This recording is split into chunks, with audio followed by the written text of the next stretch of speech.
Мое выступление посвящено предстоящему принятию стратегии развития татарского народа. В концептуальном документе, призванном определить дальнейший вектор развития народа с богатой историей, имевший в прошлом два государственных образования, Волжской Булгарии и Золотая Орда, официально провозглашивших ислам государственной религией, руководствующихся политической, судебной, законодательной практикой нормами шариата, ислам как весомый фактор с огромным духовным, самоидентификационным и культурным потенциалом имеет колоссальное значение. Попробую, иншаллах, свой тезис обосновать на сегодняшней практике. Сегодня в исламской умме Российской Федерации много разговоров об этом документе, вплоть до полного отрицания роли ислама. Многие задаются вопросом, имеющее место слабое позиционирование ислама. Не означает ли это, что предпринимаются попытки перевести народ, чьи традиционные духовные ценности и ментальность формировались на базе мусульманства, на новые, конструируемые на скорую руку, чуждые для татар цивилизационные рельсы? Это новый и опасный для нашего народа эксперимент.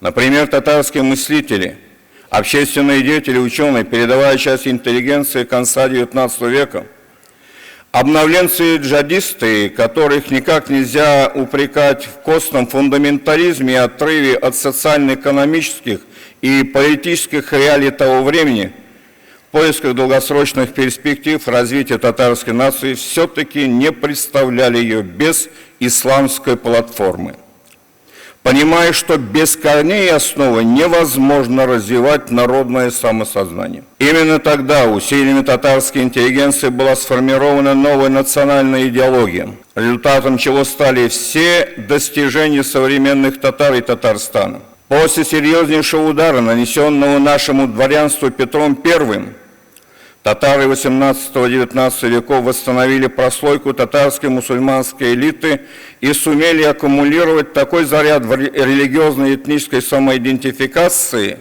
который позволил нашим предкам в составе Российской империи и потом Советского Союза сохранять религиозный, этнический и интеллектуальный суверенитет. То есть даже в условиях отсутствия государственности татары смогли сохранить конфессиональную этническую идентичность, культуру, язык, которые были неразрывны с исламом. И напротив, на примере жителей многих регионов Поволжья можно проследить, как потери исламской идентичности, идентификации в связи с христианизацией обернулись для большой части татар полной потери и национальной идентичности. Сегодня не только татары, но весь мир стоит перед новыми вызовами, связанными со взрывным ростом технологий, размывающих границы между странами и народами. Современные реалии таковы, что на фоне спада рождаемости, старения населения, процессами ассимиляции малых народов, точками сохранения национальной идентичности для татар за пределами Татарстана остаются татарские села с высокой степенью религиозности.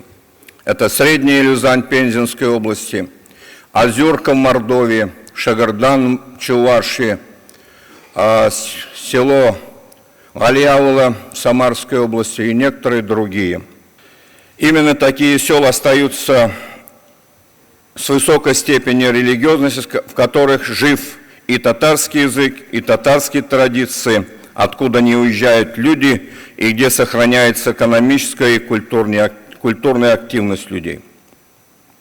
На этом примере мы видим, что именно ислам является важнейшей духовной составляющей, мотивирующей людей к расширенному воспроизводству, скрепляющей языковые и культурные устои, побуждающей к экономической инициативе, что является ключевыми факторами развития нации. Необходимо также помнить, что в мировом масштабе ислам, как всеобъемлющая парадигма цивилизационного развития, переживает бурный подъем. Это самая динамично развивающая религия в мире, число последователей которой, иншаллах, вскоре превысит все остальные конфессии. И место татар в данном контексте для нас, россиян, это интеллектуальное лидерство мусульманской умме, передача опыта позитивного взаимодействия с цивилизациями Запада и Востока, развитие государственного строительства с использованием всех современных технологий управления, конкурентная интеграция в российскую и мировую экономику, сохранение и распространение татарской культуры, языка, традиции, реализация этих задач вне исламской платформы не представляется возможным. Исходя из вышеизложенного, работа над концепцией развития татар видится актуальной и современной. Но от этого документа может зависеть слишком много, чтобы позволить себе халатность и попустительство.